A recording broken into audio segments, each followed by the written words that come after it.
ግን የእውነት ፍቅር ያዘኝ ነው መሰለኝ። ማለቴ ሁሌ በሐሳብ የምትመጣው ያቺ ገና እዚህ ቤት ስመጣ ያየዋት ልጅ ናት። ሰላም ይባንቺ ጭራሽ ባሌ መሆንም አማራ ባክህ፣ ቀልደኛ ነህ። ያቺ አይን አፋሯ ያቺ ቆንጅዬዋ ሰማኛለህ? እንደውም ሁሉንም ነገር ለሰለሞን ነግረዋለሁ።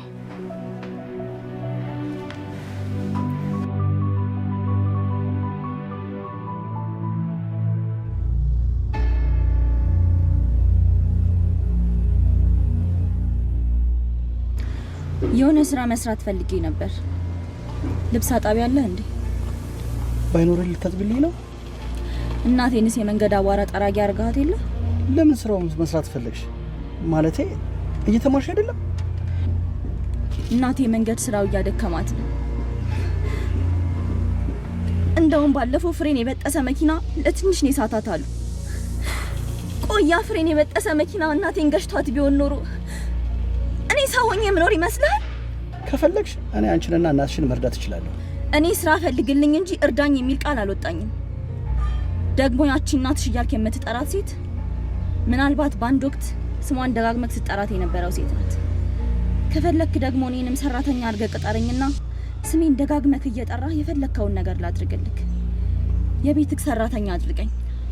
ቆይ ምንድነው ይሄ ሁሉ ስሜት የለሽ ነገር? ለምንድነው ራስሽን እንደዚህ ዝቅ የምታደርጊው? ሲጀመር እኔ ልርዳሽ ያልኩት አንቺ እንደምታስቢው አባትሽ ሆኜ ሳይሆን ስላዘንኩልሽ ነው። ክደትማ ያንተ መገለጫ ከሆነ እኮ ቆየ። ለነገሩ እኔ ነኝ ጥፋተኛ አንተ ጋር ዳታ ብዬ መምጣቴ። እኔ መውለድ አልችልም ብለኝ እና እኔን ዳውንሎድ አድርገኸኝ ነው?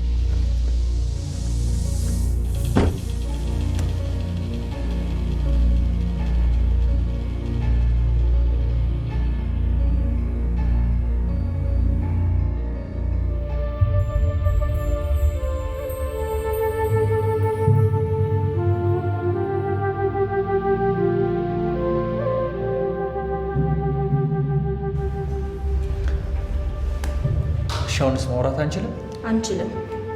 ለምን? ካንተ ጋር አይደለም ማውራት አጠገብ መታየት አልፈልግም። አሁን ብቻዬ መሆን ስለምፈልግ ትሄድልኝ? ልደትሽ መቼ እንደሆነ አላውቅም፣ ግን የሆነ ስጦታ ይዤልሽ መጥቻለሁ።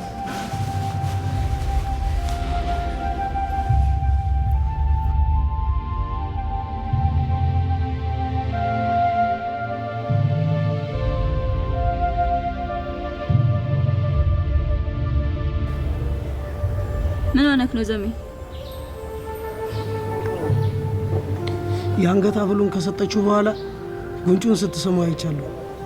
እኔን ግን እንኳን ልትስመኝ ልታወራኝ ራሱ ፈቃደኛ አይደለችም።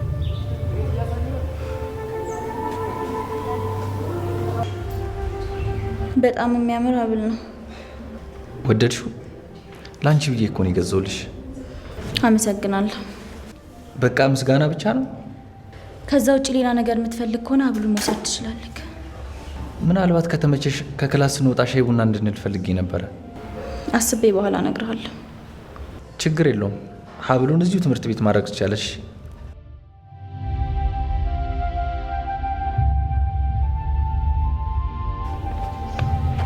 ምን ሆነሽ? ቆይ እንዴት ነው የሰጠሁህን ሐብል ለሷ ትሰጣታለህ? ረጋ በይ። ከፈለግሽ ይህን ምክንያት ጠቅመሽ ብሌንን ማበሳጨት እኮ ትችላለሽ። አለ አይደል የፍቅረኛዬን ቅራቅንቦ ምናምን ለቃቃሚ ብለሽ፣ ግን ለብቻዋ እውነቴን ነው ተማሪ ፊት ወይ ሌላ ሰው ፊት ብታዋርጃት ምላሽ ግን ይከፋ ነው። ቆይ ግን ለምን እንደዚህ ማድረግ ፈለክ? በሷ ለመወደድ ብለህ ነው አይደል?